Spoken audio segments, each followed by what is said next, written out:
Hi, Dr. Garima here again, and I was going through these guidelines from Australian Dental Council about the dental amalgam waste management, and I realized many of the questions that were asked in previous exams were from these guidelines. This guideline is very nice. It gives you a detailed information on how they would like you to manage the amalgam waste. You should go through these guidelines as in any country in the world at the moment. I do not think so anybody's using amalgam that frequently in a general practice. But in Australia, they still do, and then they expect you how to, dispose of the waste. Plus, in your practical part 2 exam, you have amalgam as a task. So you should know how to manipulate amalgam and how to manage the waste part of it. Also, questions in part 1 and part 2 exam both have been asked about amalgam in general and about the waste management in particular, because they are very specific, so as to not pollute the community with the amalgam wastage that occurs after the fillings. So the thing is, you have the information, but when it comes to answering the questions, you still get tricked because they present the scenario in such a way that you get confused with the options, and when you have similar options, the confusion is more likely to happen. So it's better that you study the guidelines, and in order for you to remember these guidelines and the correct answers if questions are asked on this, I have made few questions. Few as in I've made around 10 questions on these guidelines. I'm presenting to you 4 of them to solve out here so that you know how it is done. The rest of the 6 questions I'm putting in my mock test. I'm putting all the 10 questions in the mock test, but the rest of the 6 questions I'm not solving here. I'll put that on my mock. Currently I'm in process of making the 29th mock. Lot of questions basically you will have, so that's good for you, and there's a lot of work for me, but anyways, I'm happy to help. Daily in a day, I think I dedicate now half an hour just to research more on what questions are asked, from where they are asked, trying to find the sources, so that it's helpful, because you guys keep motivating me by sending me like so many messages throughout the day that please help us out. So here this is my giving back to the dental community. So anyways, let's start solving the questions. These are the guidelines. You can go through it. You can just take a screenshot of this, put it online. Like, this is by the ADA. Now the questions that I have made are these. So this is me, and I'm solving it for you. According to ADA guidelines, which of the following practices is essential for proper amalgam waste management in a dental clinic? Now, these can be your options. Disposing amalgam waste directly into the general garbage bin. Now, using loose mercury and alloy powder to mix amalgam manually so that you are not wasting too much. Installing an amalgam separator that complies with ISO 11143 standards.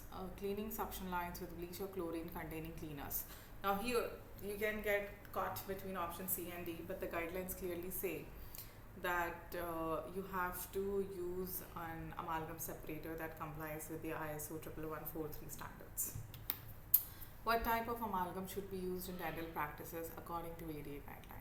Bulk mercury and alloy powder. Do you remember when you were a graduate, especially in India, like when I studied, yes, I did use amalgam. So we used to buy this amalgam liquid and a bulk mercury, this mercury liquid, and a bulk alloy powder, and we used to just take scoops of it and triturate it. Precapsulated amalgam complying with ISO 20749 2017. You have to remember these figures, okay? They can give you the options with different figures, and so you should know which figure is correct. So you should write it down in your notes, and you have to memorize this. Amalgam prepared with manual pestle and mortar, which is what we did. Any form of amalgam approved by the practitioner? No, the answer is B. You have to always use a pre-capsulated amalgam. Even in the exam, you'll be giving pre-capsulated amalgam, and you have to mix it for 6 seconds in that amalgamator, and then open it and directly take it through your, either a hand instrument, or you have those amalgam carriers, and put it in the tooth. What is the primary purpose of an amalgam separator in a dental clinic? Primary purpose. Now, whenever adjectives like this are used, rest assured all the options will be right. these are the tricky questions, but then you have to choose a primary purpose. It's like me telling you which options you want to make a sandwich, so which is the primary ingredient that you would be using in the sandwich, and I'll give the options like butter, tomatoes, cucumbers, and bread. So all the options are correct, you know, or you can put all of them in the sandwich, but what is the primary ingredient? It would be bread, correct? Similarly, you have to read the keyword, the primary purpose. So what is the primary purpose of an amalgam separator in the dental clinic? To store dental instruments, to recycle water used during procedures, to capture amalgam particles from wastewater, to filter the dust particles from the air. What is the primary purpose? The primary purpose is to capture amalgam particles from the wastewater. Understood? Now, which of the following is considered a proper way to dispose of amalgam waste? Proper way.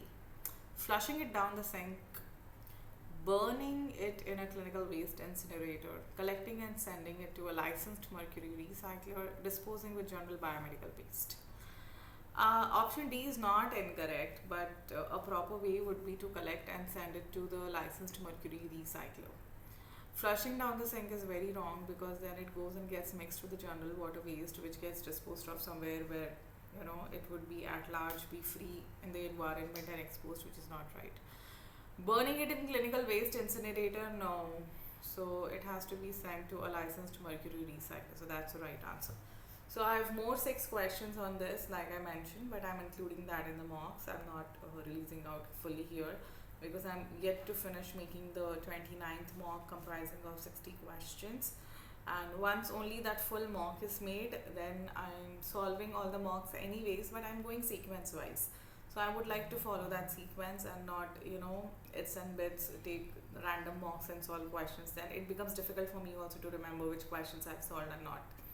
So that is it about it.